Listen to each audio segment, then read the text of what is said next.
Hello, everyone. It's Amanda with the Content Marketing Institute. Thank you so much for joining us for today's Ask the CMWorld community live stream.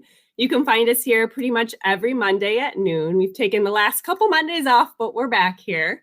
And we have such a great community of influencers and experts, and we want to share their experience and insight with you. So that's why we ask you to join us every Monday. And if you don't know what Content Marketing Institute is, we are the leading training and education organization for all things content marketing. We have a great signature event that's coming up in September called Content Marketing World. And we'd love for you to join us there. It's September 28th through October 1st. And you can find more, including how to register at contentmarketingworld.com. And if you are joining us today, as always, you know that I'm going to say, I love it when you drop me a line and say hello and let me know where you are joining us from. James, hello. Thomas, Christoph, great to see you. Christoph is an expert at live streaming, so thanks for joining us. Pierre, Karina from India, thank you for joining us, everyone. Good to see you all here today. So today we are talking about brand voice. Does your brand have a clear brand voice? What kind of impression do you make when someone meets your brand online? And once you've built that audience, do you have a voice that's recognizable? They know it's actually you. With so much content out there, you've got to make your time with the audience count. And that's what we are going to talk to today. We're going to talk about how to get better at reaching and understanding your customers so you can be memorable and engaging with them online. So again, let us know if you're joining us. Drop us a line, John, Linda. Someone's joining us from Dubai and Florida, Orlando. It's good to see you all today. And I didn't really have a question of the day, but I guess I'm kind of curious if you let me know if you guys have brand voice guidelines that you already have. You have these conversations. I hope people are having these conversations about their brand voice. So let me get to today's guest. She's a digital marketing strategist, a trainer, a public speaker. She's an in-house marketer. She's worked with companies such as LG Electronics, Dell, and Razer. She's now an independent consultant who helps brands build meaningful relationships and scale them through digital channels. So welcome to Veselina Valtranova. Hello. Oops, let me get you back up here. There we go. Hello. Welcome. Hey, Amanda. Hey. You're joining us from Bulgaria, correct? Exactly, yes. We have people from all over. Much less sunny and warm than people would expect usually when I talk to people. They have this vision, but still very happy to join you today. Oh, great. So it's not sunny right now, is what you're saying? Not really, no. It's much more like what you would associate with London weather. But I guess that Europe being so small and intertwined, the weather got mixed up and didn't decide to shine fully today. Great. We have Alicia from Boston, Jim from Texas. We have people from Sweden. So we have people from Australia, Finland. So everybody is joining us from all over today. So let's get right to it. Why do you need to define a brand voice? So the way this usually happens, at least for the brands that I work with, because I'm currently working with a lot of brands that are young, that are currently in development even, or still not launched. And at that stage, when you're early on in your brand journey, let's say, what usually happens is that there's one person whose primary job is to communicate across all of the channels that the brand is present on and create most of the content, if not all, or at least be highly involved in creating that content. And in this situation, it's easy to keep the voice consistent just by virtue of there being only one person who's doing most of the communication from the brand's perspective. But as brands grow, what we see is that this brand voice, it becomes much more lackluster or very disparate. Like you clearly see that there are different people behind the scenes who are communicating from the brand account, and that's not something that creates a great customer experience or that builds the brand equity in a meaningful and sustainable way. So the reason I think that brand voice is something important, something that people should focus on is, first off, there's differentiation. So you need to make sure that your brand is different from what people are used to with some of your competitors. And on the other hand, it's clear enough when you see some piece of communication that this is coming from you, this is coming from your brand as opposed to anyone else. And I heard that great expression in a discussion led by Anne Handley a couple of months back. I'm currently blanking on the speaker's name, but what they said was essentially, if the label comes off or if the logo gets cut out from a piece of communication, will people still know that this is your brand? And that's where it comes, like that's where brand voice plays a major role. Right, exactly. So how do you do it? What steps do you need to take to, I guess, define your brand voice, and who should be involved? Just marketing, editorial, the C-suite, like who needs to be involved in all that as well? Well, generally, well, at least from my experience and what I've seen with companies, is that this is a marketing-led initiative, and marketing gets to do the brunt of the work, but it's not something that is done only solely by the marketing team. You need to involve a lot of different people. So there are a few different stages in defining brand voice. And the first one, this is where the marketing team can really go in full swing. And this is the initial audit and initial research. So usually most of the marketers would find themselves in a situation where there's already some communication coming out of the brand that's established. And in this case, the best way you can go about it is check out your existing communication and see how your brand is already communicating and what you can keep from this communication style. So this can be going through existing blog content or social media content or wherever your brand's present, really. It can even go through internal company research. So how people are communicating in a more organic manner all throughout the organization. This can be a great source of inspiration, because what usually happens is that the brand voice needs to reflect the company culture. And if your team is super informal and friendly in internal comms, but your brand needs to be very serious and conservative looking on the outside, there's usually, it makes it that much harder to sustain in the long run. And then there's also your general audience research. So how do people you're targeting, how do they communicate on their own in different, let's say, online communities like LinkedIn groups or Facebook groups and so on?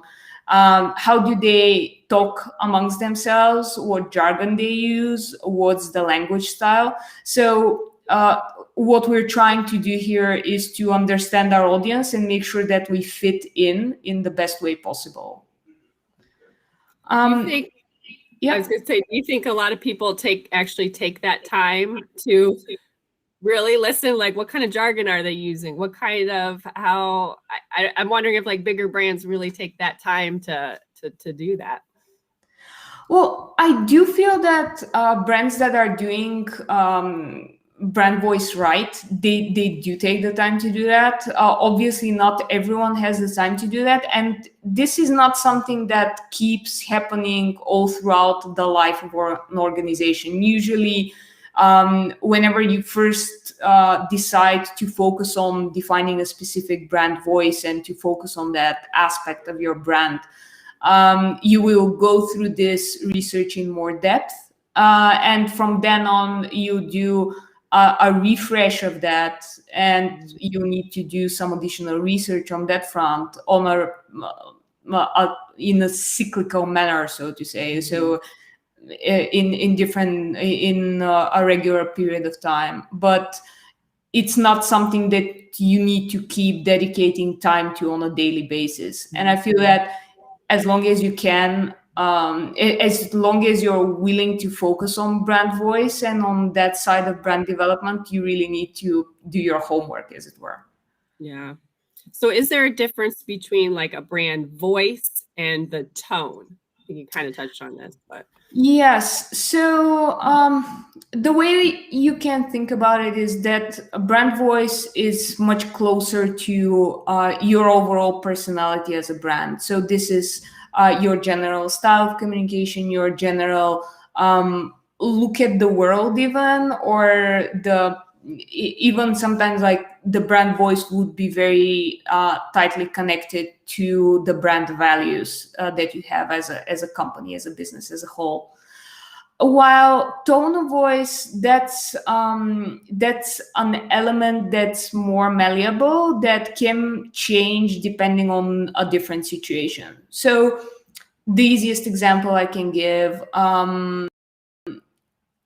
you have your standard voice that you're keeping consistently throughout different channels, but you won't necessarily use the same tone if you're showing an error message on your website compared to when you're promoting a new promo campaign that you have on social media, let's say. So that voice will change a bit depending on the situation. It's just the same as if we think about a person. You can talk about a person's own personal characteristics, which are more or less stable throughout time, but then you wouldn't expect that that person will talk to a file clerk in the municipality the same way they talk to their son or daughter, so that's the change of tone of voice. The mannerisms are the same, the general style of the person, the way they conduct themselves, that's the same, but there's still slight variations depending on the context. That's a good good explanation. So again, we're talking about finding your brand voice with Svetlana Vachanova. So if you have any questions for her about brand voice or tone, that's what we're chatting about today. Go ahead and drop us a question in the comments. So here's a good one. Can a brand voice change? Should it be, you talked a little about this, should it be audited every so often, or something that sort of stands the test of time? So the guidelines here would be pretty much the same, like the ones you would have around buyer personas or really any component of your overall marketing strategy. So the ideal way of going about it is to do a refresh, or at least to check if there needs to be an uplift of your brand voice every 6 to 12 months or so. But there are some situations where you'd want to do that more proactively. So for example, if you're launching a new product that's catering to a whole new type of audience, you'd want to focus on like, how do we adapt our brand voice? So how do we change the tone to fit that specific audience? Or if you have a particular service that has been serving a type of people up till now, and then you're seeing a new segment coming in that's also taking interest into that service, you might want to adapt your voice a bit or change the tone for that specific audience. So there are situations where you'd want to go and proactively change that, not just because there's been some time since your last refresh, but because there's something fundamentally changing about the products or solutions you're offering or the audience you're communicating with. Rebecca here has a question. What is the most efficient way of understanding the lingo and the jargon of your ideal client? She's talking about coaches or consultants. So the way I personally approach this is to try to immerse myself, at least for a couple of days, as fully as possible within that target group that we're going to be talking to. So, for example, I often currently, as an independent consultant, I often come into a situation where I wouldn't know the details about the audience of my customer, and I need to make sure that I understand that audience before I can propose a specific strategy shift or change in tone or voice, for example. So what I would try to do is go to the places where the ideal target customer of the business resides in. So I'm gonna check Facebook groups or LinkedIn groups, or let's say subreddits where those people gather, and just go through the conversation. It's almost the same as like if you're trying to target football fans or soccer fans to keep that currently, because that's a very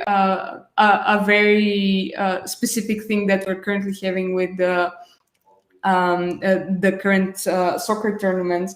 So if I want to target soccer fans, I'll go into a sports club pub and just spend an evening there quietly sipping a pint and watching how people interact among themselves. So it's kind of similar to like ethnographic research, where you're just gonna observe and learn about that.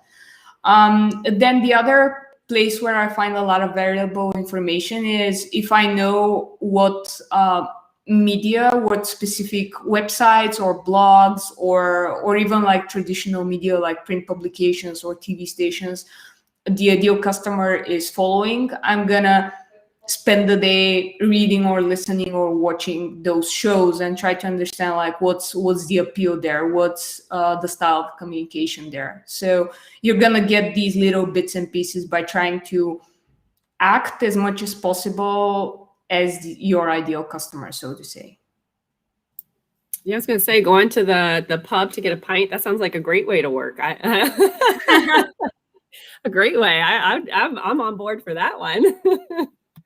Well, it might be the fact that it's currently 7 p.m. over here, and that's where my mind drifts off. With you, it might be different. Well, thank you so much, Veselina, for joining us. How can people reach you? What's the best way or for them to see more about you?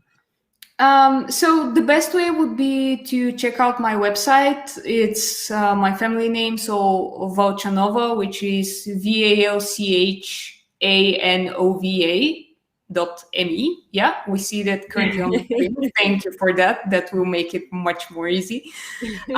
And over there, you're gonna find a lot about my writing. I try to publish at least 2 pretty dense blog posts a month that cover some of the current topics that I'm focusing on in my work. And there is a blog post about brand voice. So if you just jump on in the search bar and search for brand voice, you're gonna find out this article that I wrote a while back. And it sort of was the reason why we came to this conversation today with CMI. And you're gonna find a lot of useful exercises you can use to sort of define that brand voice. As I mentioned earlier, it's not only the job of the marketing team, and having those exercises done by a larger group of people within the company who have different viewpoints. For example, C-suite execs all the way to people on the customer service side who know how people naturally engage and interact.